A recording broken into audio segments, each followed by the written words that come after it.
running fans, jumping fans, throwing fans, all around athletics fans.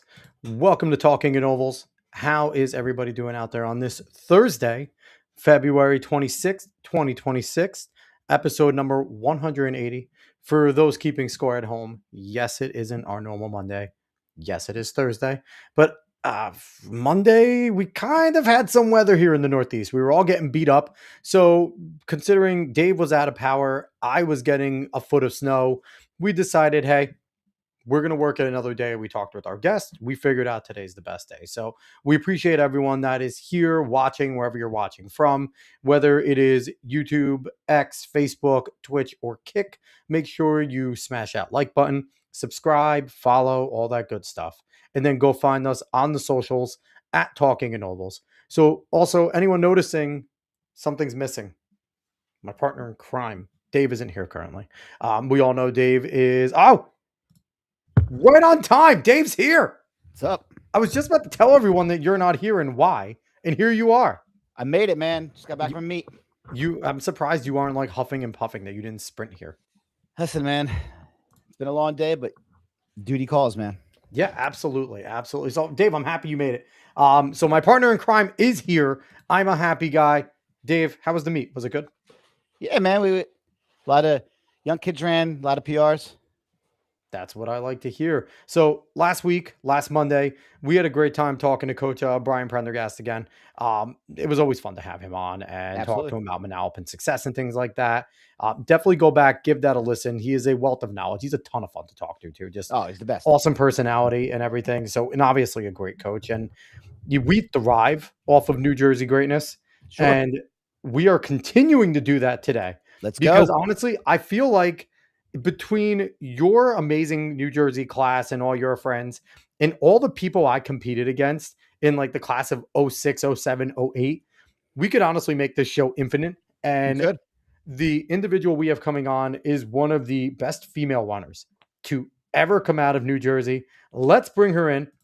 She is Ashley Higginson. She is a former Colts neck great monster and over in New Jersey, Princeton great, NJNY track club and Saucony pro. How are you, Ashley? I'm good, thanks. How are you guys? Thanks for having me. Of course. It's our pleasure. This is something where I asked you many moons ago and then we kind of like fell out, and then I was like, you know what, I'm gonna give Ashley a message again, and we got this worked out. So I'm pumped to have you on.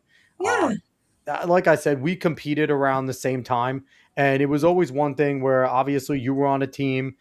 You had, Brianna there. You had Craig, Zach Titoff and stuff. Your teams were just so loaded, and even competing against you guys. I know Dave as a coach. I mean, it was just so fun to watch you guys.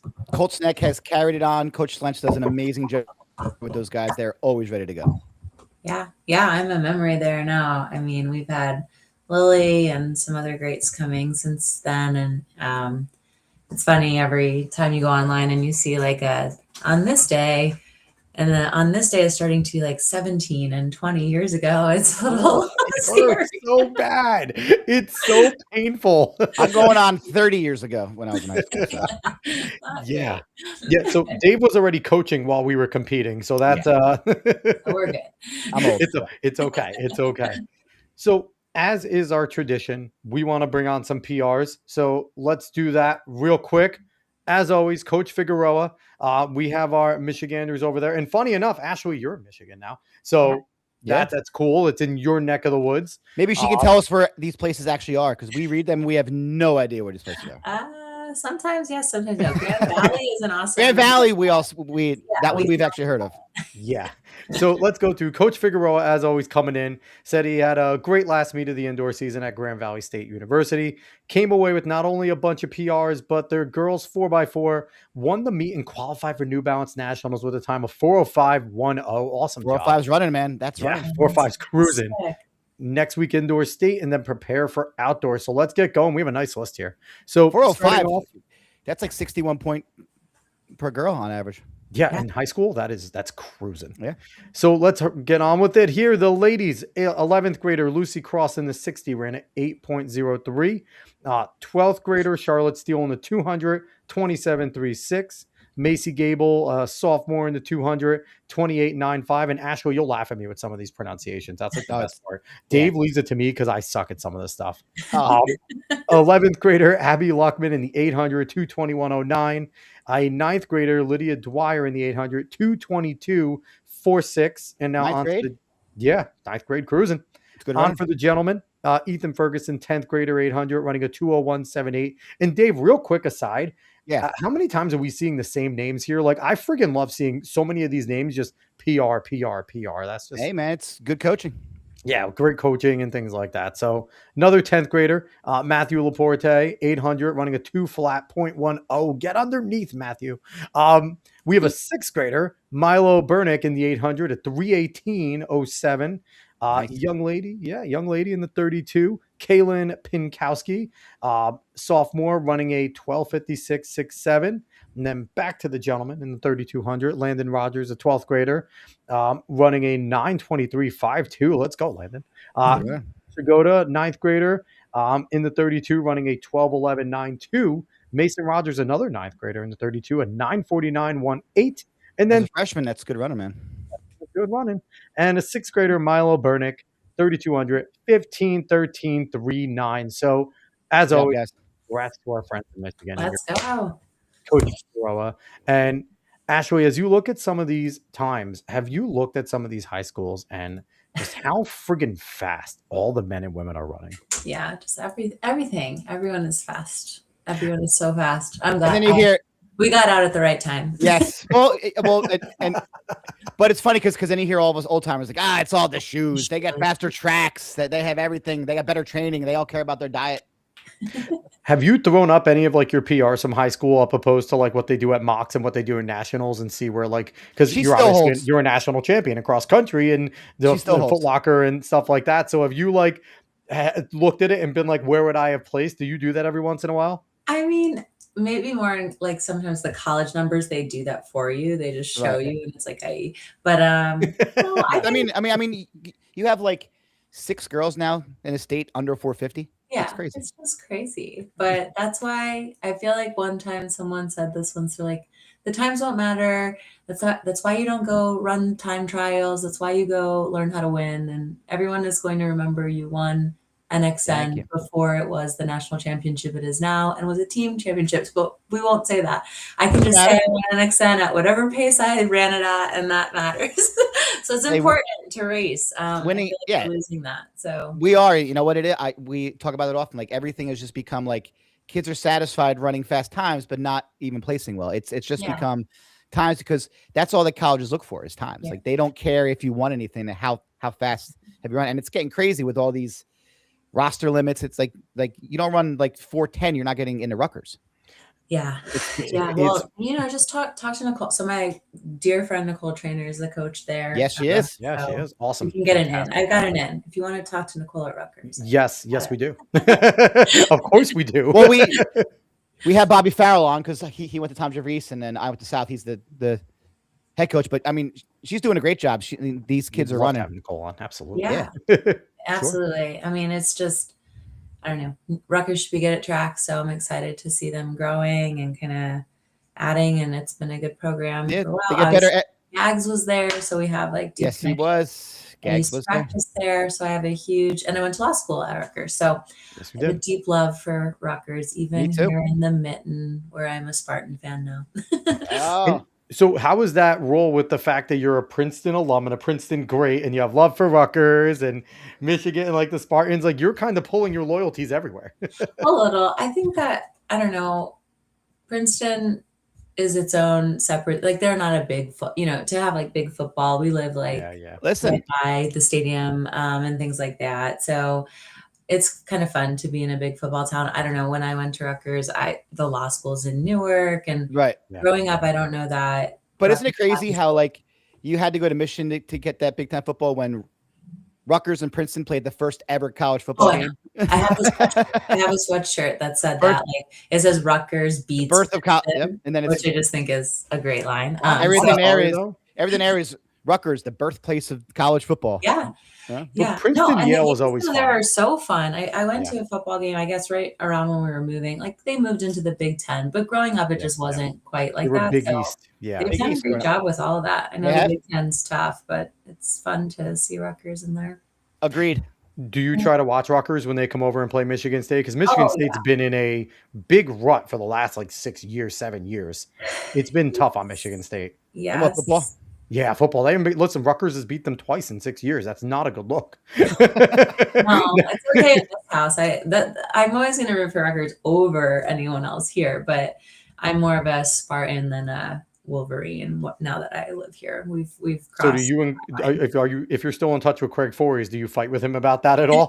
Because I know Craig is a Wolverine. Yeah, I mean, he's got a little bit more skin in the game being an alum, but I don't know. It's like a salt of the earth versus kind of the snotty people in my mind. It's like my battle. So I'm with the people. I'm with the real people. And people here will tell you people from Michigan go to Michigan State, and obviously a lot of Michiganders go to U of M, but U of M is like a bunch of New Jersey kids. That's like Really is. You're not even kidding. It's a ton of Jersey. Michigan. That's like Michigan is like Florida, where like everybody from Jersey just moves down there. Yeah. a little bit of that. So I don't know. And we live right here, and my husband's dad actually like was taught at MSU, so it's just kind of really easy to That's cool. be a fan now that we're here. That's a ton of fun. So I want to jump into you, and I'm going to ask you the same question that we ask all of our guests. Okay. When did you get the spark to become a runner? And not necessarily when you started running, but when did it come to something to you where it's like, this is what I want to do. This is what I'm going to do. Yeah, I feel like there's a few intervals of that, like a few moments where that becomes the reality, right? So I was a soccer player and gymnast and basketball and all those things. And I feel like the first moment where I realized I was good at running was we had like a turkey trot in our elementary school. That's usually where it starts. Those darn trots and it was like run around the school. It wasn't like a community race. It was just a school race. Yeah. And I did well and didn't think anything of it. And then I wanted to like win the next year. And when you're like second, third, fifth grade, whatever it was, like a girl can beat all the boys too. Like it was sort of like, I'm just going to win. So I just won. And it was, that's like a moment where this is fun. I'm good at it. The high school or the middle school and elementary school presidential challenge. I wanted to be like good at the mile. Yep. But I don't think I thought of it as being a runner. But then in middle school, I played soccer and basketball, and I didn't know, and then we got to track, and I did try track. But I remember Brianna Jackwitz was a little younger than me, but was already so good as a sixth grader and kind of came on the scene at a neighboring school. Didn't she break the national high school record in 8th grade? Yeah. In the 5K. It was like 1655. She ran like 1655 in like 8th grade indoors. It was like, one of the most terrifying things was looking in high school in Colts Neck, and it's like, damn, Ashley and Brianna, what a 1-2 punch. It was ridiculous. Looking at Craig. Yeah, but it's just from the ladies' side, it was basically you guys, and then we had Danielle Toro on not too long ago, and as Danielle and Jill, you and Brianna were just going to battle so often. It was a ton of fun. So unfortunately, they want more of those bats, but yeah. Well, maybe not next C, but yeah. But I mean, honestly, Brianna was like a moment too. She was younger. I wasn't in high school yet. Even we weren't necessarily going to go to the same high school. She was Howell. I lived in Marlboro, and I met her at a road race or something. And my dad's very competitive. Roger's very competitive. They got to know each other. They were like, "Who's this girl?" We're very different girls at that point. I'm this soccer player and a foot taller. She's this little robot. So at first was a little, I wouldn't say it was the most friendly initial engagement. But then, we saw each other a few more races, and then Roger and my dad got to talking. Roger kind of explained to him Ashley should be trying to train a little and maybe running some 5Ks. And I remember, I forget, me and my dad were talking. He's like, "You're going to run this 5K." I was like, "I don't want to train for 5Ks. I don't want to run. I want to be a miler." And he's like, "No, we need to keep going." And I pushed back a little then. I want to be good at soccer. But I think by the time I started doing spring track in middle school, I knew like I wanted to do this. I want to be good at this. I think I still wanted to also play soccer and everything at that point, but it was exciting and I wanted to win. And I felt that desire to win again. And everything always led me there, right? In basketball, I was good at like stealing the ball and running layup up for the layup. And in gymnastics, I like was asked to make the travel gymnastics team just because I could run fast in training. I wasn't good at gymnastics, just good at running. And soccer, you know, it's kind of the same. They kind of go on hand in hand. So I feel like all the roads led to it. And then I got to Colts Neck. I was there for that. There was like a languages program at that point. So the Freehold Regional District, you can kind of pick a high school. So I really wasn't even thinking about track when I picked Colts Neck. But in 8th grade, people started saying, hey, Colts Neck's got this really good coach. Yes, they do. Great. And then I got to meet Coach Lentz, which was very exciting. I got to learn all about his kind of theory, method, and stuff like that. And then I went and played soccer in the fall.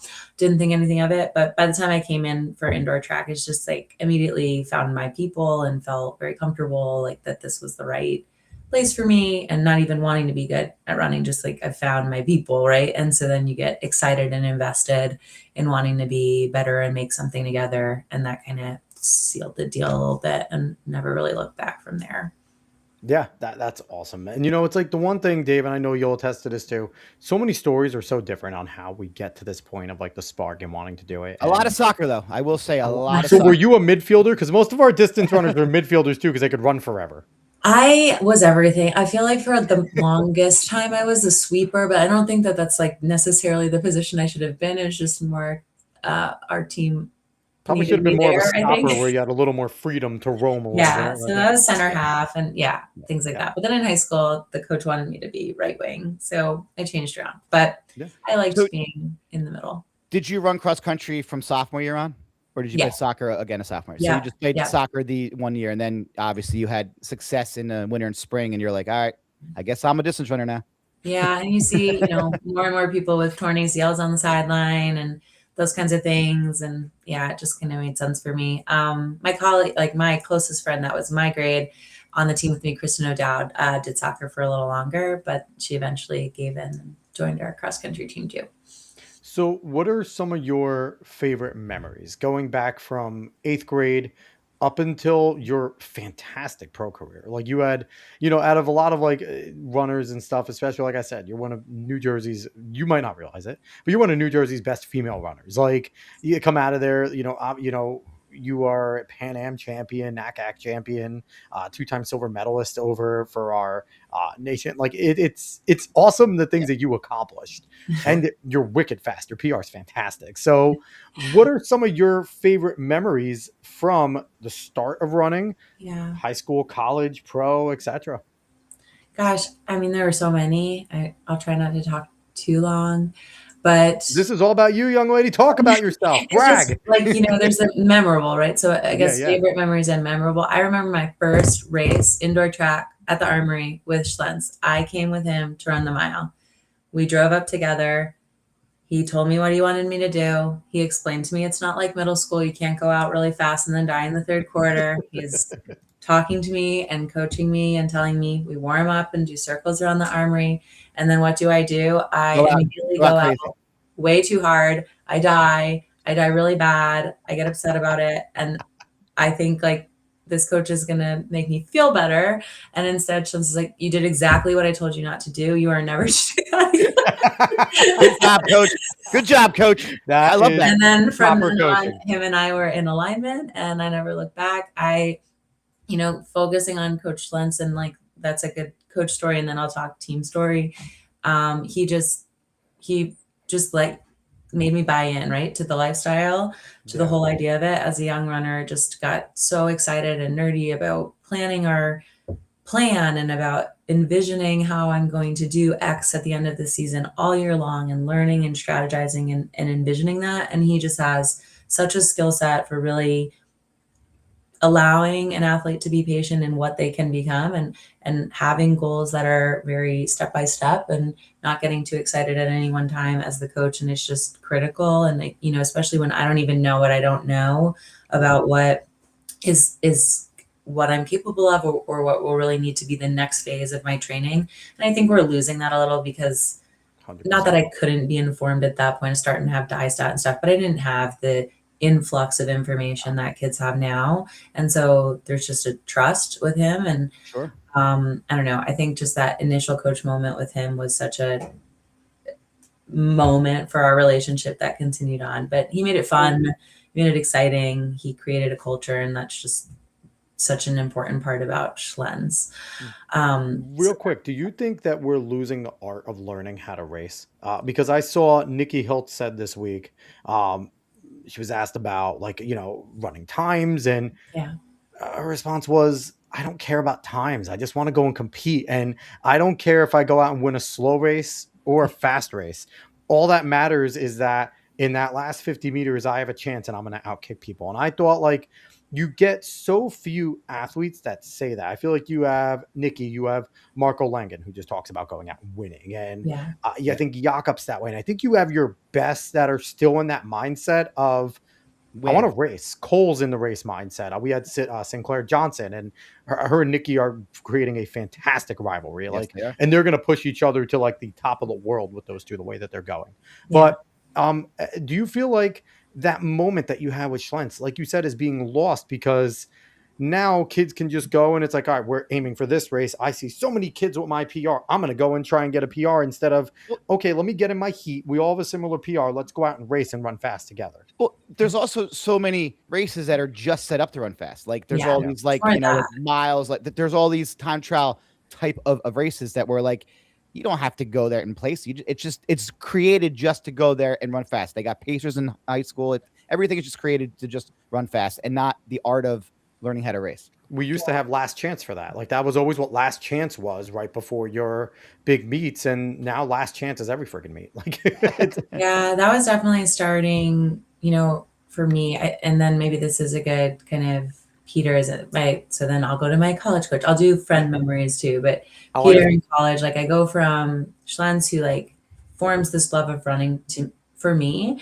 to Peter, who I think, definitely sustained that. But I just like applaud Peter so much for the type of athlete he had to get, right? So the amount of type A women coming into Princeton that are young girls that are going to be graduates of Princeton 4 years later, like him having to like figure out how to raise us in that time is like, gosh, amazing. And he did it. And I can't imagine you're all wicked smart. You're at Princeton too. So it's not even just like, like you could just be like a fuddy-duddy coach and just know track. But now I'm dealing with some women that are going to go on and be like, oh, when I'm done running, I'm going to go be an astrophysicist. And it's like, okay, cool. You know more about everything than I know about anything. Like I'm still going to be coaching here while you're an astrophysicist. So. Yeah.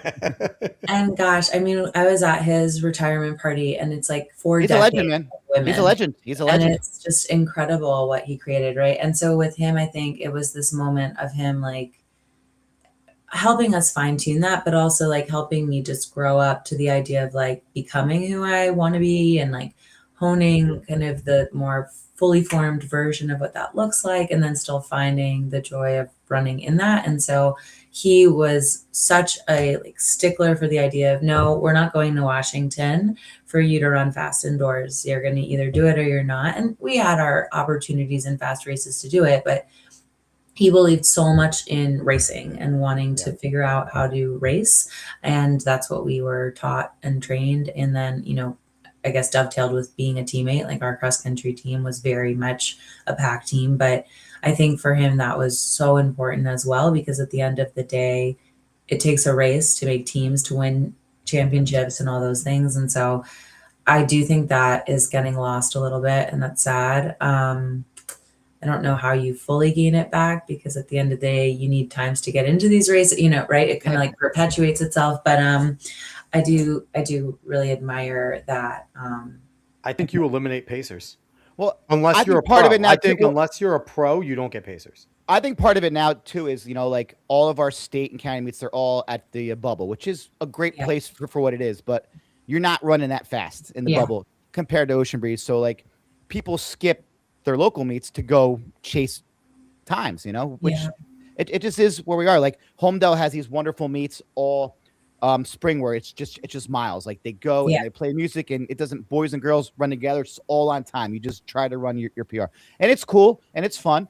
But like I do feel like that these kids lose the way. Like when it comes to the state meets, they're like, all right, I just have to get top 6, but they just don't know how to keep themselves in that mindset of I don't just race. Yeah. And when you lose the It's art of interesting. racing, Ashley, you'll definitely know this because there's a learning curve to learning how to run trials in big meets, right? And how to go and do, qualifying and semis and then getting Yeah. to finals. And if you don't know how to race and you're so used to time trialing, you don't know, okay, I could dial it back in this qualifying round, but I still need to understand of when to push, how to push. Mhm. Because how often I think have we seen some of these novice runners that we're like, oh, they missed the final, and it's like, oh, it's because they don't know how to race yet, and they're learning how to Sure. race, and Yeah. that's a big component. So I was always curious about this, Ashley, because I feel like you, at your peak over in high school, you could have had the pick of the litter of where you wanted to go to college. What Mhm. went into going to Princeton? Gosh.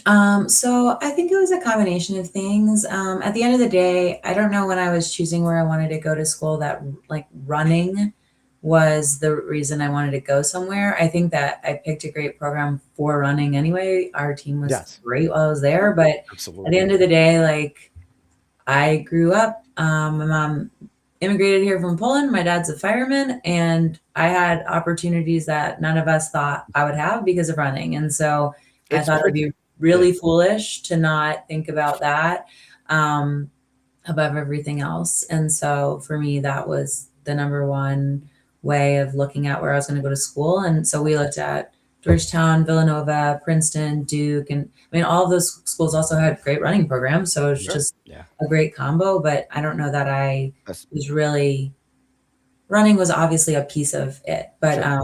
I think that it's just, I don't know, at the end of the day, I had a chance to go to Princeton. And Just so to say that I took it. Hell yeah, I you don't get I into don't blame you. Princeton, you go to Princeton. Like Yeah. like 100%. it's just one of those things, like it's Princeton, it's Cornell, it's an Ivy League school. So like your chances of getting out of there and having a successful career are just huge. So why not go there? And they have a pretty darn good running program too. So it worked out well. Yeah, I mean, no, and it it's did. And I mean, obviously all those schools are great. So I had many great choices.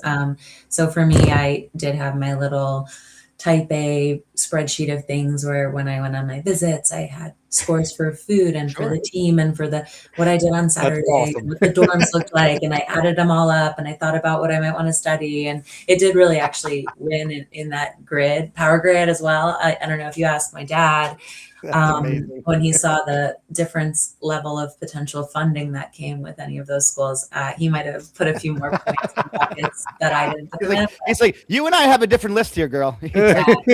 Even that, I mean, my parents were extremely gracious in helping me with school And they stuff. made it work for you. That's what parents But do. they said he wrote like a fake check, and he's like, "This is the amount that you are receiving to help you with school or with whatever you want. It could be a condo, it could be law school, it could be a car, or it could be this or whatever you want." And I'm like, I'm gonna go to Princeton. It all worked out in the end, okay? Check, and it was not there. And then I went to state school for law school. No. It all worked out, okay? It all worked out in the end. You went to the Yep. expensive school for the undergrad, and then you were like, saving some money for grad school. Let's do the law school. Yeah, no, I We're gonna don't finish regret it for a second. It was incredible. And the thing about the Ivies too, it's not like, you described, like, how like they're not like, they're not major in football, they're not major in basketball, but everything else, like their track, like all of Ivy League's track and cross country are uber competitive. Like Harvard has had national champion upon national champion. Now the men and women are Yeah. fantastic. Like Look at Victoria Graham Boston Blanks. is I mean, so good. Graham Blanks and Dartmouth always has some fast people, and it's like Columbia has had some Columbia, guys. yeah, and I remember like not necessarily when I was competing at Marist because I sucked, but when I went back and coached and just talking to some of those coaches and seeing them coming in, it's like just the way all the Ivies carried themselves was awesome. Watching you guys come into Boston and just rip Boston to shreds, because it was always cool just watching you guys go into Valentine and Terrier and just do your thing. But it's like, it's not like you were going and it was like, oh, you went to Ivy League, you're not going to compete. It's like, no, national competitors come out of Ivy Leagues Sure. in track and field at every which way. So you were still going to a ridiculously competitive, conference with the Ivies. So Yeah, no, I agree. I think If you ask Schlens where I should have went, he prefers my male counterpart's choice and was excited about Michigan for him. But in the end, he and I understood that this was a great fit for me, and I think he was happy that it fit everything I wanted. So in that way, and I got to stay close and see everyone, and I never like set foot out of New Jersey until I moved here. So it all worked out and was great. And then, did you ever see all the Jersey people from Michigan at any of the bigger meets? Would you ever see like Danielle, Jill, Craig, and be like, I could have came with you guys. It could have been like a Jersey, our short conference dominance reunion over in Michigan. It was fun. I mean, in the end, I'll say that, I don't know, Michigan, like at that point, Michigan didn't have the same cross country. I don't know. Like in the end, it also was like we were good. We were 5th in cross country 2 of my years. So oh yeah. I didn't like look back and think, oh, I could have been at this or that way more competitive school. Like, of course, who knows what would have been at another school. I don't know if at that point was there a dominant girls program then? Because like now you have like BYU, who's just like powerhouse. I mean, like, Oregon was Oregon. Oregon was always good. And then Villanova was super competitive. Villanova was always good. You had one of our past guests, Amanda Reno, went there. Amanda. The NAU girls were good. The NAU girls were good for a little. Colorado was still decent. Colorado was still pretty deep. They were, Wentworth obviously kept them always in the mix. So you definitely had, I don't know if you had like now where it's like dominant, like what Dajit's doing over in BYU. It's incredible. Next level. But again, there's other coaches that are knocking on the door and doing awesome things too. Well, because also, but think about it. If you're top level, you go to BYU, you're just going right into her pro team. So it's like kind of like you get 2 for the price of 1 if you're at that level. Diljeet's awesome. I mean, she's another Gags girl, so she is. More power to Diljeet. But what she's doing is incredible. She's doing it her way. She is doing it with style and grace, and I don't know.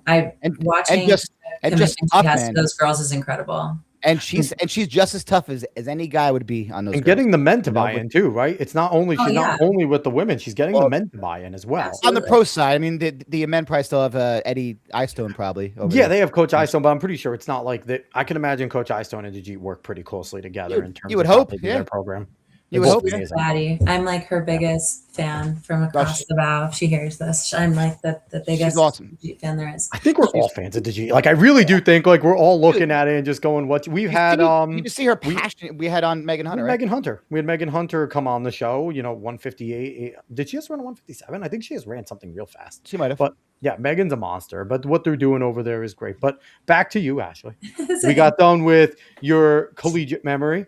Yeah, well, just my coaches. I'm trying to think. Like, I'm gonna move back to Colts, and then the team. Obviously, being able to go to NXN together was incredible. Being able to do that, one of the first years that it existed, and go out there and culminate, at least my senior year, but our team's kind of trajectory to that after just missing it the year before, it was absolutely incredible. So I would say that. So what was NXN like? Because anyone I've ever heard that's went to NXN is always like, I want to go back to NXN. Like every single person that we've talked to that's either experienced it, and if they're an undergrad, is like, my goal is to get back. Like Emma Zawatsky, like she was absolutely like, I just want to get back to NXN. Like before, like, so is it that much fun to go and like represent the kind of the Northeast and stuff like that and have that bond? I mean, I thought, it was just so fun to be there and traveling, and like you're at night. I mean, that was when it was at the Rose. It was in like a horse track. But which is so cool. We just got to like get free shoes and book bags and like stay in a hotel together and hang out and meet all these other people that are like you. Like my husband, Liam, was a runner as well. And he said he went to like the Michigan or Midwest version of this. Like not the NXM, but there's just like a Michigan regional championship. And he went and he's like, I was this nerd from the middle of nowhere in Michigan that like liked running, and I got to meet like 10 people like me. Amazing. And he's around the one of us. You're like the queen of the nerds for a month. And so it was like, I don't know. It was incredible to meet pros. Like at that point, I don't think I like looked into those things the same way people do now, or it wasn't as available. And so like meeting like the Culpeppers and Lauren Fleshman, Kara Goucher, like, and understanding that was even a thing that you could be a pro runner. I think it just was very impressionable for me. And then we got to wear like 1-inch spikes and run in the mud. I mean, talk about forget fast times. It's like, that's racing. It was so fun. Oh, yeah.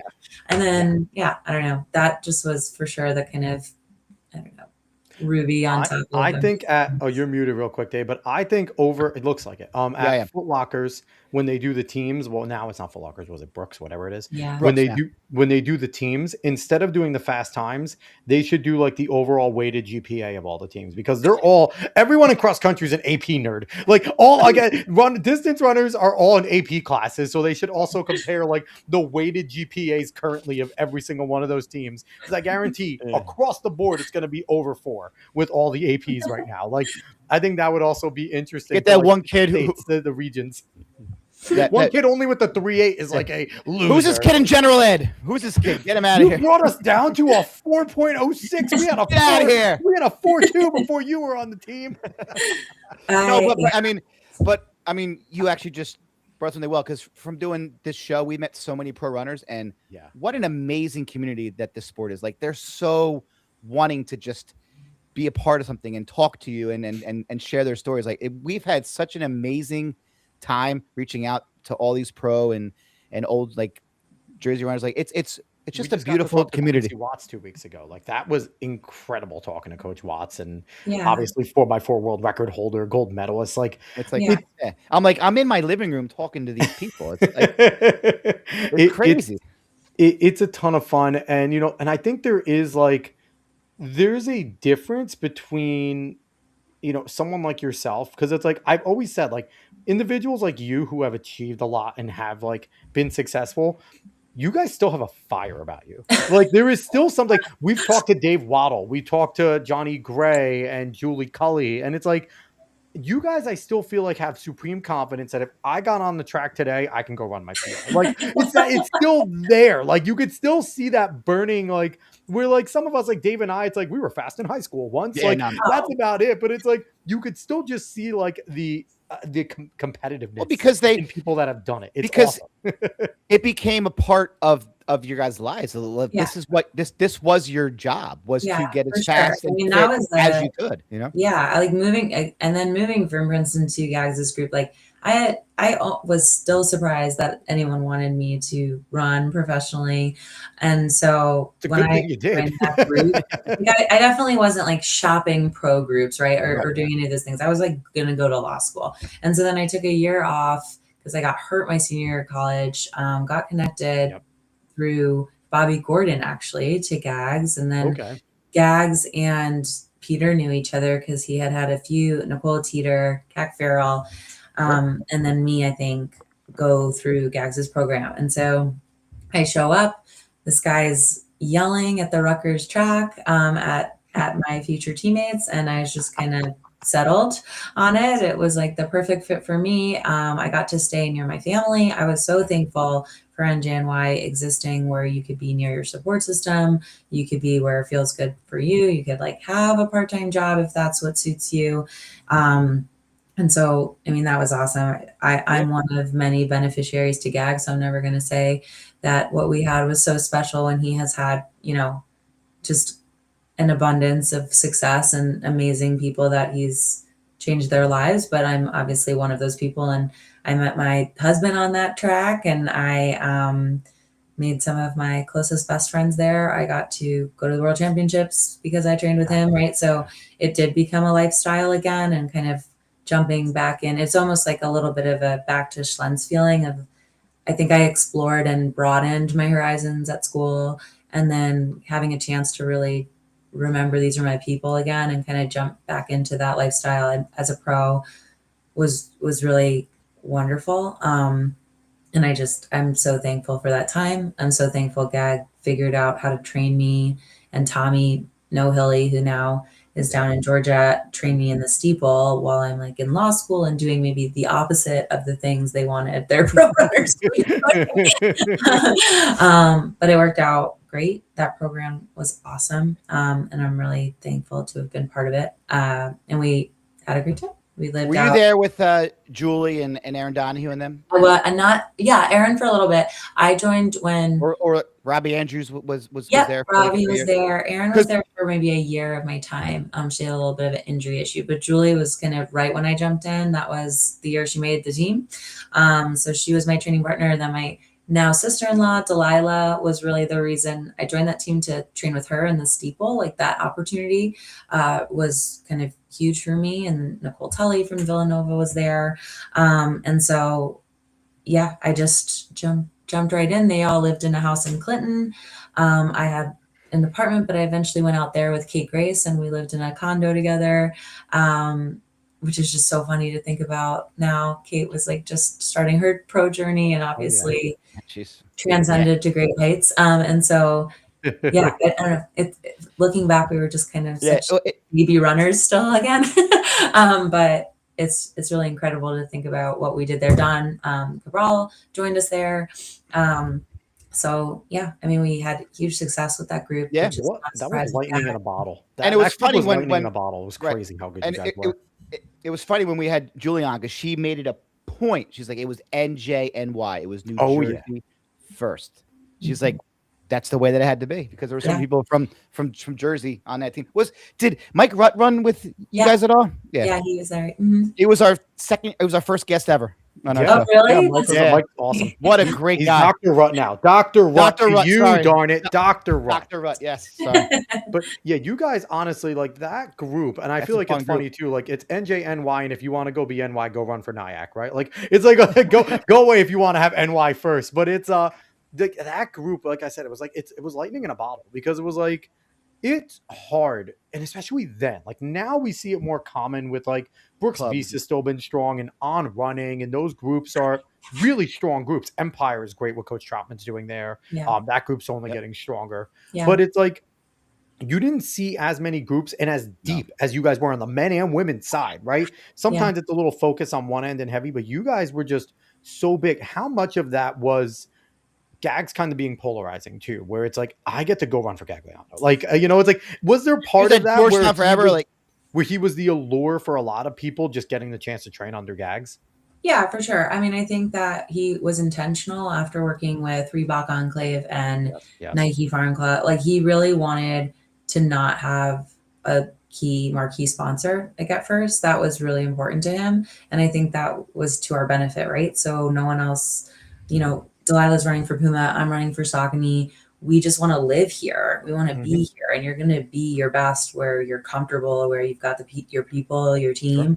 And so having that opportunity in the Northeast without kind of both the benefit, for sure, there's benefits to being a part of a group that's sponsored by a marquee kind of sneaker sponsor, but like, there's obviously limitations to that and kind of requirements of that. And so everyone came here and wanted to be here. And we had some funding, we had some way of helping you with rent and things like that, but there was no additional person who had to decide if you could be here or not. And there was no kind of conditions to that. And I think that just made for such an organic space for people to really thrive and succeed and just do it on their own terms. And then obviously from there, we just kind of had a little, I don't know, chip on our shoulder about that, right? So we kind of liked being the kind of ragtag team. And I think that for a while that worked really well and saw a lot of success and was awesome. And it was sort of a different chapter for Gags too. So I think he's brought his attitude everywhere, obviously, but I think he had that chip on his shoulder, right? Of like, I want to show everyone that I can do it again. I can do it with or without Nike money. I could do it in and out of Oregon. I could do it right here at home with my family. The college coach, right? Well, he moved to New York to help his son. I mean, his son had just had a horrible tragedy of losing his daughter-in-law's wife, and was helping raise their kids. And like, he came home to be home with his family, and he wanted to create a group that could be home. And I just think we really created like a magical environment and space during that time. So I'm really thankful. I'll always be thankful to be part of that. You really have been blessed with some amazing coaches. Wow. Yeah. No, her coaches have been blessed with her. Okay, Dave. Okay, Dave. Well, obviously, she has a immense talent, but it's good that you were led by such great coaches from a young age on. Like you, very thankful. you learned this sport by great people, Yeah. Who So love it. And you bring it, kind of pay it forward. So that Sure. really matters. I've had like little chances to coach. I was going to say, did you ever want to I really do hope I have more room to coach again sometime in my future. So is Michigan State hiring? Like, come on, you guys want a steeple No, coach? I'm friendly with some of the coaches there, but no, not hiring me. Maybe a middle school or high school team, or we'll see. I have 2 little girls now, so we'll see. Those are fun though, man. I've coached middle school and high school, and they're both fun. See, Obviously, what's amazing? It's more competitive in high school, but there's something about that middle school about like these kids don't know anything, and then you get to like teach them about the sport itself. When they show up in Jordans and jean shorts, and like, okay, yeah, I got to do that a little bit at Hunterdon with the Hunterdon Lions, and just like a few of my athletes from there have gone on to be complete studs, right? And so like Gavin, he was at Rutgers, and he just recently reached out again and like sent a note that it really did matter that I cared about him learning to care. And then like Nikki Vaness has gone on to be a great college runner. And I don't know, it's just it's crazy that people I coached in middle school have graduated college now, but we are old, Ashley. We are old. We have our 20 year. I don't want to hear coming up next year. 20 year. That's nothing. Dave, I got my 30 year. Listen, you were around when the Wright brothers were first flying the plane. I remember. But yeah, I love the little kids, or like the spark, the initial thing. So hopefully that we'll see. You help create that spark for some of them, right? Like they eventually one day we'll have them on their show, and they'll be like, when I got that spark when Coach Higginson believed in me, and I was able to. And you'll be surprised. Listen, I actually brought me to the Six Flags cross country race, and then we went in the safari and played or whatever. We did I feel like I started a cross country program for Hunterdon Lions, and we went to a few random races because there's no real cross country races, and then ended up having them all like make nationals and stuff. So that's so cool. That's really good. You know what's always fun too, and maybe not at the middle school level, but if you ever went and coached at the high school level, where you're talking to them, and then all of a sudden they're like, "Coach, what did you run?" And then you tell them your times, and it was like it's always like interesting when that happens, like because you'll get those moments where you start telling the girls and even the guys like how fast you ran a mile, and they're just like, "That's like 40 seconds faster than my PR. Holy crap!" Like, hold on, I gotta show this message in our chat because it's pretty funny from a good old Carl Torchia. It says, "Hey, Ashley, you need to have a boy so you can send him to CBA." Thanks, Carl. Good old Carl, man, always coming through. I don't know. So here's the thing, Coach Torchia, are you going to figure out a way to help them send their child from Michigan over to Jersey? Because you're going to have to help with room and board over there. Do it. Liam has got a love for the CBA team. Now living here, it's funny. We recently, last summer, a boy here broke Liam's middle school record, and so we were at the meet because he thought he was going to beat him so that he could like shake his hand and stuff. Cool. And the kid thought it was very cool, and it was very cool. So we went, and then I finally got up in arms. Everyone's talking to Liam because Liam's last name's Boylan Pett, and so people like around here know that name, and he was this good runner. I was like, I just want you to know that in New Jersey, the name Higginson means something. I know it means nothing to you. You go to the short conference and meet a champions. People know me. You ever hear of NXN? I'm a multi-time Ivy League champion. Leave me alone. You ever hear of a race called NXN? Yeah. Liam's got that Penn Relays picture. He got me beat on that. That's a good picture. But he got a wheel? Yes, the Columbia team. It's infamous. If you don't know, you've got to watch. Hit the Columbia win. My high school has a wheel. It's the coolest thing ever. So here's the thing. What you're saying to me, Ashley, is we need to have Liam on because he's the celebrity of the area. He is. Yeah. Oh, he was great. Yes, Liam's ran at Columbia and Georgetown, ran with me at NJNY. So that's awesome. Pretty well for himself as well. So Ashley, I know you're on a time constraint. I don't want to hold you too much longer, so I just want to first we'll get Coach Torchia's message here saying Ashley's a Jersey girl, she will come home. I mean, we all eventually do. Like that's the thing, all Jersey people eventually. I never left. Here in the middle of the mitten. No, it's nice. So Ashley, I appreciate you coming on. We have to bring you on again because we have to talk a little more and get into a little bit more of like. We can talk a little more. We have a Okay, little good. more time. A little more time. All You're right, having let's do fun. this. Okay, we'll keep you on a little bit more. Good, good. I don't want to. I didn't want to hold you too long. No, So give us a little more of your memories because obviously, we talked about, Gags and what you did there, but do you have any fun memories of traveling? And like I said, you won, and I want to say, you won Pan Am Games and NACAX when they.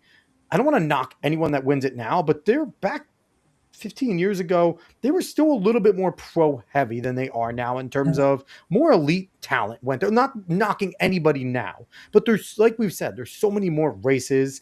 There's so many more things going on and opportunities for even pros to go and really target. So what was it like winning Pan America, the Pan Am Games, winning NACAC? And then how much did that boost your confidence, especially in those times, to come into nationals and things like that? Yeah, I mean, so that year, those races were after, and that was actually a year where I think I was fourth or fifth, so I missed making the team, right? Yeah. And so in that way, there was a burn there. But I was hurt and got healthy again and was able to put together my summer. And so having a little bit of that redemption to have that opportunity was actually huge for my confidence and getting me kind of back on my feet. So I'm very thankful for that. But also it was amazing. I mean, that event is incredible. There's like a village, and it was an amazing event. People should totally take every opportunity they can to wear USA on their chest if they can. And so Listen, we took had it. on we had on Eric Holton, and he won that, and he said that the same thing. Is like it was great. Like it was such an honor to put that USA on and to win that meet. It wasn't that considered the national championship at one time in the NACAX, or it was a major national title back so. in the amateurism years? It was huge. Yeah, I think the Pan Am Games for sure too. Pan Am Games were but no, it was awesome. I mean, my memories, I feel like with guys, I joined and thought, I'll just do this for a year. I'm going to go, this is a longer story. I'm going to go to Colorado for law school. I was going to go to Colorado and I'm going to run 1 year with guys when I move on. Maybe I'll like run out there. And then I came in fourth at the trials in 2012. I was definitely not expected to come in fourth or make the team. And I PR'd every single race I ran with Gags, like every single time I ran, I PR'd for a season. You're like, I'm not leaving this guy. And I was like, okay, well, I guess we tried. Time to move to Colorado. And then on the way to Colorado, I ran the Ryan Shea Mile. And I was sitting there watching the opening ceremonies in my guest house, and I got upset and thought like that could have been me. And I emailed the dean at Rutgers Law School and I said, hey, I got in a couple months ago. You graciously offered me a place in the law school. I turned that down, and that's on me. But if you're willing to reconsider, or there's any positions, I'd really like to turn this car around and stay home. And like gave him the whole story, the whole spiel. Jersey girl comes home. It's happening. Carl, you might have it. He emails me back. You're very lucky. You're very lucky I was once a runner. Let me see if there's any room. Let me see if there are spaces. You're right. I do see here, like you'd be a great fit. You're great. Like you're ready to go. And then he's like, let's see if there's room. And then he said, sit tight. So I'm sitting tight in the middle of Michigan, where my future husband also is and is helping me find a place to stay for a few days. and then he said, okay, turn around. So I turned around and I started law school like 2 days later. I had to break the lease in Colorado. I had to disenroll and I stayed. You got to stay with Gags, though. Made the world team. I made the Moscow team my first year of law school, and running with Gags and him messing with my law school schedule. I missed practice all the time, and he figured it out with me, and Tommy figured it out with me. So that was like an incredible personal memory. But obviously the team, having people like Kate be my roommate, she's one of my best friends to this day, Nicole Trainer. I competed against her in high school and stuff, but we became the closest of friends in that. And, those are just kind of for life type people now. So there are so many amazing memories from that time.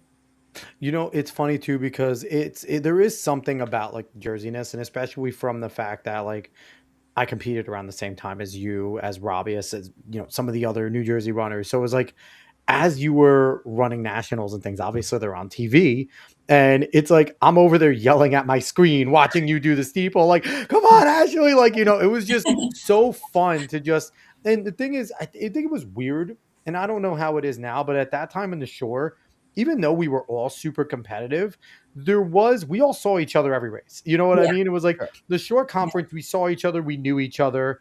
I always have the memory of when I ran, I think it was our junior year, the Colts neck invite, and I went the wrong way. And I think it was a bunch of because you guys were running the larger school and I was a smaller school. And all I remember is I missed the turn to come back. And I think it was Craig and some of the Colts neck guys ran in, was like, Alex. And I had to jump through the trees. It was the dumbest thing of all time. But that is one of my favorite memories of XC. And it was being there, and then just it was just a fun little community that we had. And it was not just us, it was people like Andrew Brodeur from Brick Memorial, and we talked about Monroe Kearns not too long. It was a group of us, and it was just cool. Every time I got to see Robbie, I got to see you, I got to see some of the shore conference best do it. It was just and fun yet Alex cheer for. You were the short conference champ in the 800. Yeah, but it was the slowest 800 of all time. I think. What did we just talk about? What did we just talk about? It was a race. It was a race. You won the race. It is true. I won the race. You won the race. Those fools let me hang around for 200 left, and then you won the race. It's true. It's true. But yeah, no, it's a ton of fun. So what was it like traveling? Because obviously you made the world team to go to Moscow. Wow. What was that event like? And it's, I think it's obviously different from the Olympics, where the Olympics has a ton of different events going on, and this is just track focused. So what was that like going into Russia? And I've heard Moscow's a gorgeous city. So how was that? Moscow's beautiful. It was a little strange. It was kind of the anniversary of the 1980 games that we boycotted. Didn't compete in. And so there's some kind of tensions that are really real between the U.S. and Russia. So those existed for sure. That it's always been that way. The adversarialness is there between the United States and Russia. There's no question. And that was sort of, I don't know, I think there was some Nick Simmons drama that year. I forget if he was doing something. What else is new with Nick? Was that when he was henna tattooing himself with stuff, and they were like, you can't do that? I think he got in trouble. Maybe that was the IOC one. Well, he also wanted to have a big old sponsor on his back or his arm. Yeah, maybe it was something with. He did henna tattoo for one of the Olympics or one of the events, and they told him he had to cover it. He henna tattooed a sponsor, and he's he was trying to sell that as temporary tattoos. Nick was awesome. I mean, good on him. It was awesome. But that was incredible. I would say my favorite memories of traveling are more the summers in Leuven, the Belgium circuit. So kind of right after nationals, I guess good or bad if you're not kind of ready to train till a world championship or something. But going out there, if you're not doing that, and going and staying in Leuven with other pro runners and training there and racing some of those meets, and how much more people love running in Europe. Those stadiums are just always packed. We talk about that all the time. Small meets are so fun. So I really enjoyed that, going to live there with teammates for a couple of weeks in a row, getting to see Europe through the Diamond League. That part's awesome. Sometimes lonely, right? You're kind of jumping around. It's not very fun to go to Paris for 2 days for a race, but it was very cool. I'm really fortunate to have had that. I miss it now. We hadn't traveled to Europe in so long, and we went actually this summer to Norway. It was the first time. I don't know, you don't just plan a big trip, and it used to be kind of second nature to be jumping on a plane every other week. So it is kind of wild to realize how many frequent flyer miles I had back then. So are you see Jakob there at all? Oh, you see Jakob. He had his wedding. I think it was or Warholm. His wedding. So are you still racing right now? Are you still doing 5Ks? Are you still staying in shape? What are you doing currently?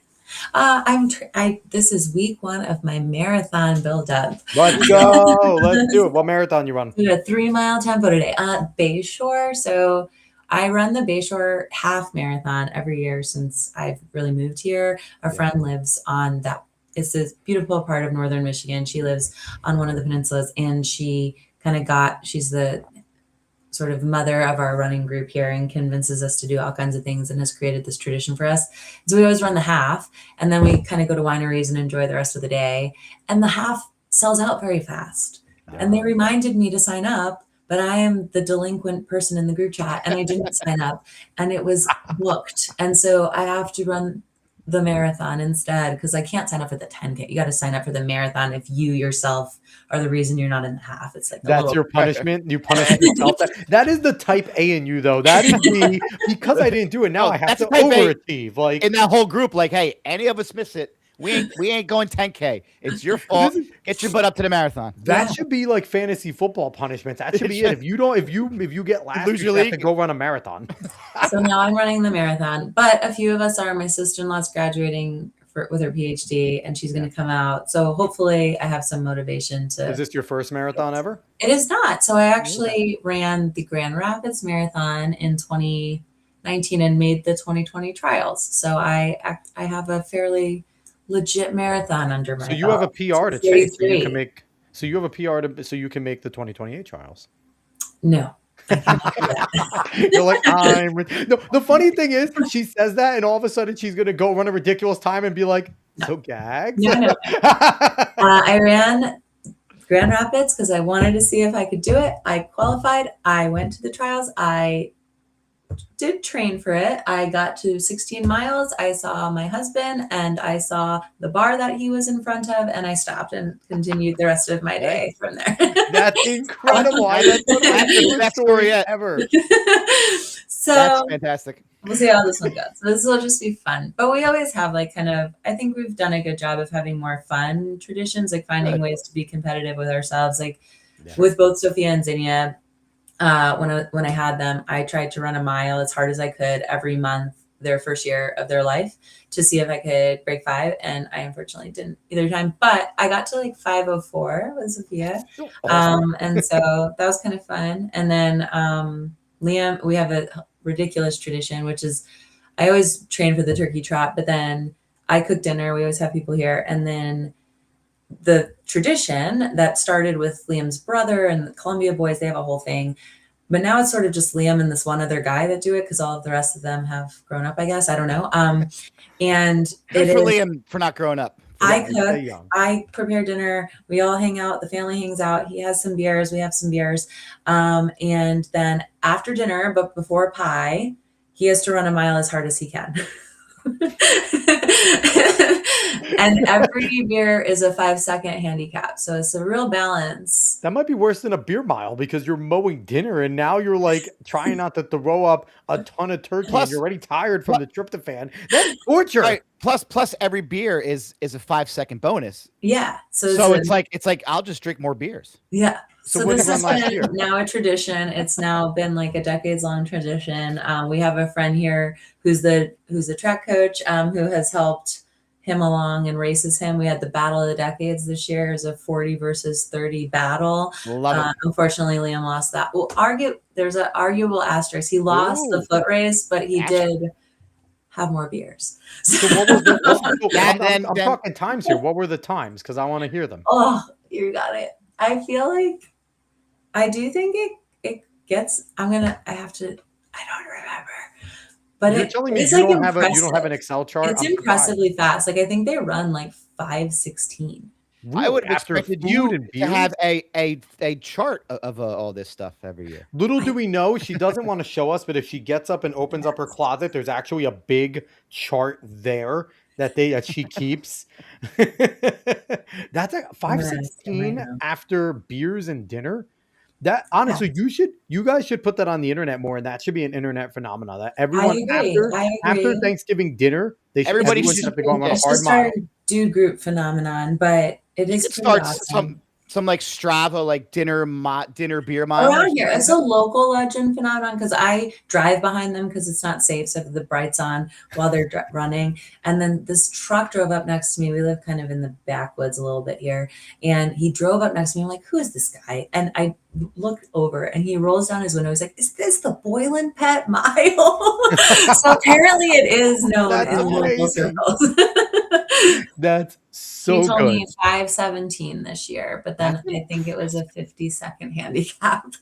That's impressive, man. Beers and food. Whoa. 50 seconds. So that means at least 10 beers deep if we're doing 50 seconds. It's a long man. day. Good It's a long man. day. It's a God long bless day. you. He's Hey, in a listen. good mood. Has he ever thrown up? No. That's even more impressive because you're Listen, mowing speaking food, of you're Nick, putting it down. speaking of Nick Simmons, he did the Big Mac mile. Oh, a Big Mac every lap. Yeah. No thank you. No We thank did you. do a beer mile one. We did, you know, as you all do, we did a beer mile for my firstborn's christening. Of course. I mean, that's what you're supposed to do. Is there any better reason but a christening to You to know do a you're beer from mile? Jersey when? when you do a beer mile at your christening.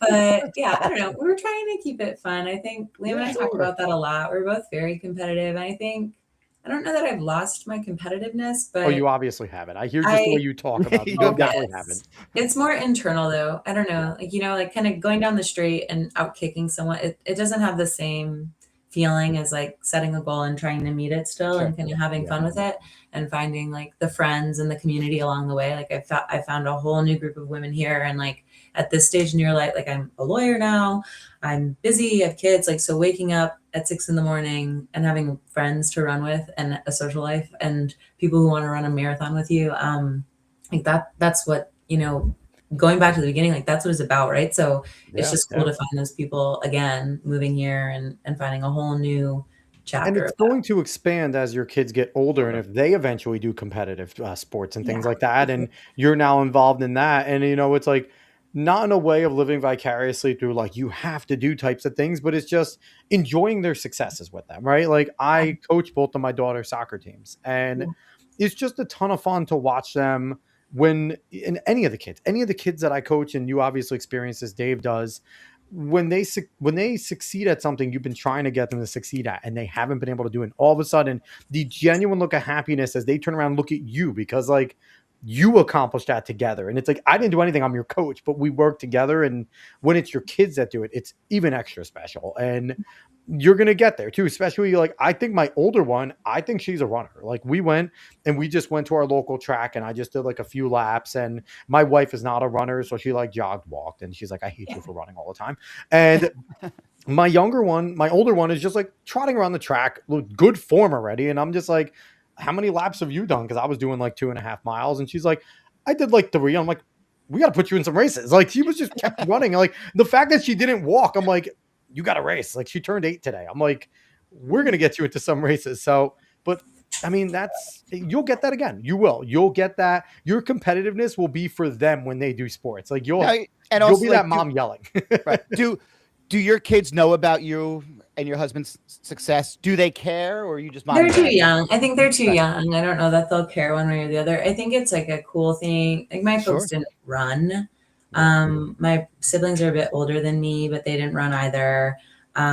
So I didn't have that. And like Sophia might not know what we did, but she at 4 is already like, she knows mom goes and runs every morning, or it's like, Dad, you got to go running, or her grandma's going to come because mom and dad are going running. And so the parents stay fit. Like I think it's good. It's a good thing for the kids to see the parents still wanting to be fit and working out. Like it's a good thing. She would come in the bob and like wants to be in the bob with me sometimes to run with me.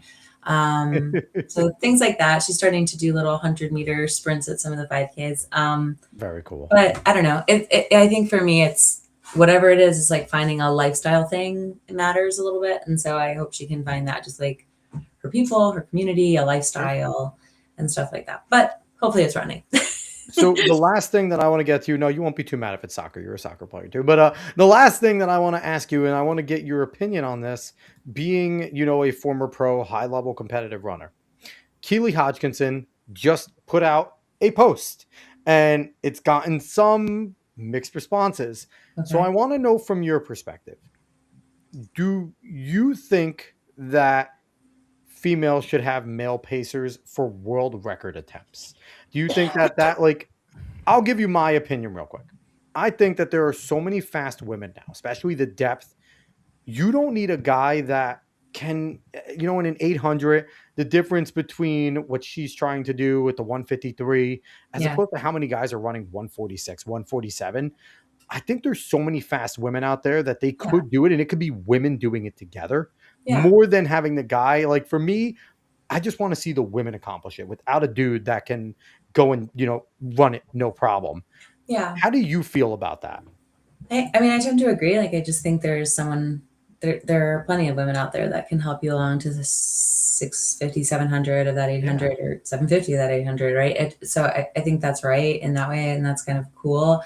I will say it was really cool watching the sub 4 attempt. I agree. We didn't get there, but the entertainment of that. Alex hated it. I hated it. I hated it. I mean, I think even just the opportunity, right? I like it. I thought it was cool. But I agree with what you're saying. And I think that that's the point, right? If we're going to have this opportunity for Keely to be the most incredible woman that's ever run on the track, then we want to see her do that. And I kind of get that. And I get showcasing that talent and other women who have it. So I kind of get both because if we're going to be entertained, there's lots of new cool ways to be entertained, then cool. But I get. I think you let Femke or Sid do the first 400, make it a big person. Let Gemma Ricci take her through in 6 because Gemma's capable of getting her through at the pace and a great runner herself. And then let Keely go to last 2. Like, I think that you have so many women. And again, the reason why I didn't like Fates,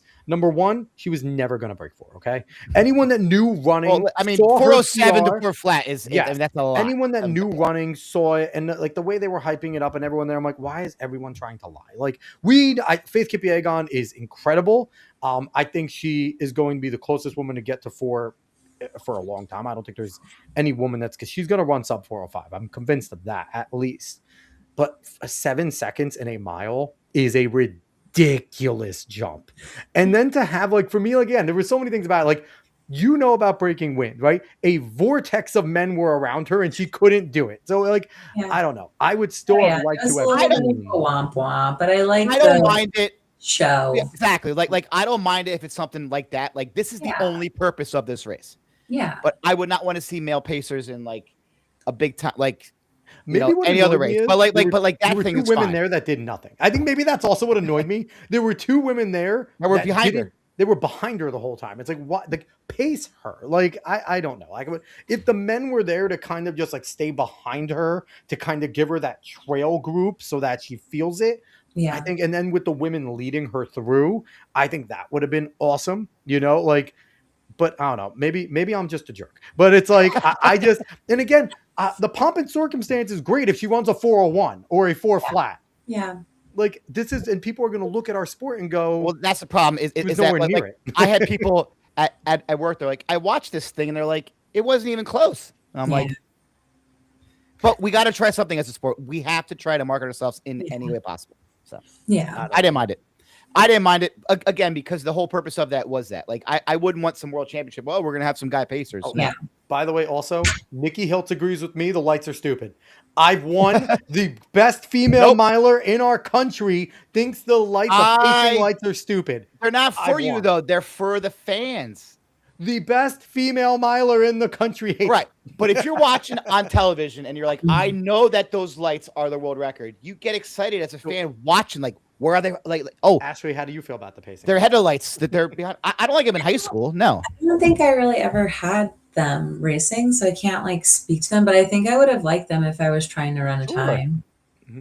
Okay, I would like. Yeah, you don't need the male pacers. You got lights. Yeah, that could be good.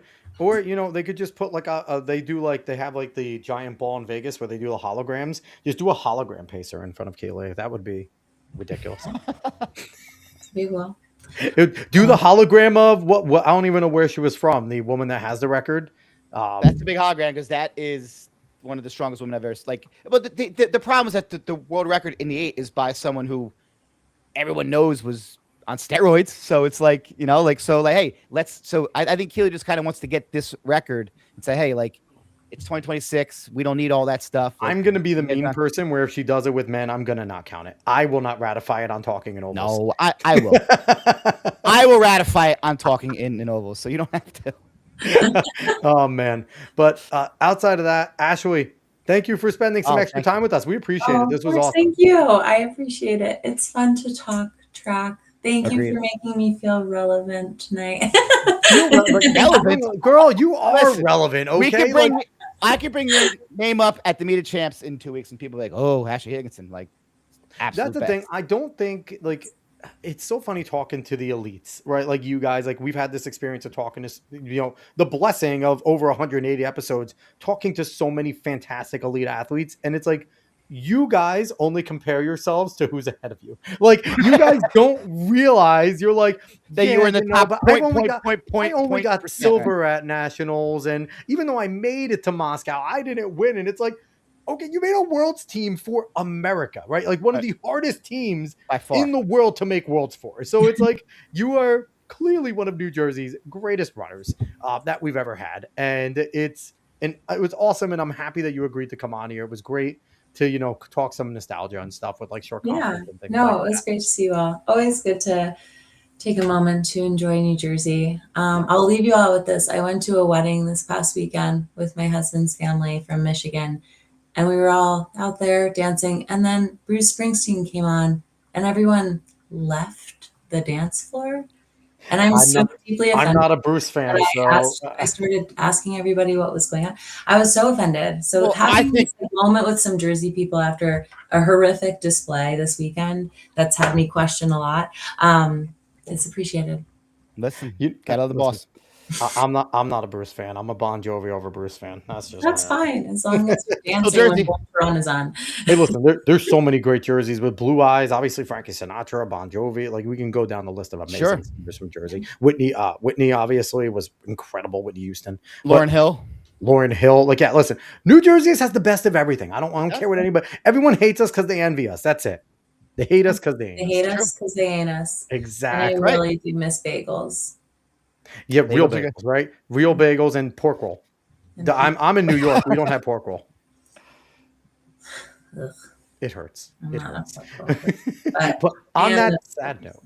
Well, thank you guys for having me again. Thank you so much. Everyone, go follow Ashley on Instagram at Ashley Higgs. And you could just go and hang out with her and hound her and tell her that she needs to go and run an Olympic qualifying time for this marathon. Yeah. And that's what or join me at Bayshore. Come up to the Traverse City area and hopefully I finish, or else I'll stop at one of the wineries along the way. Coach Figueroa, you're over there in Michigan. If you go to the Bayshore race, go cheer for Ashley. Go have your Red Arrow Track Club athletes cheering for her and making signs for her and say, don't stop at 16 at this awesome bar. Anyway, everyone, thank you so much for watching wherever you're watching from. Make sure you smash that like button, subscribe, follow, all that good stuff. Go follow us on the socials at Talking in Ovals, and we will be back on Monday in a few short days, and we'll have another great episode. So everyone, thank you so much. Thank you guys. Thanks. Bye, y'all.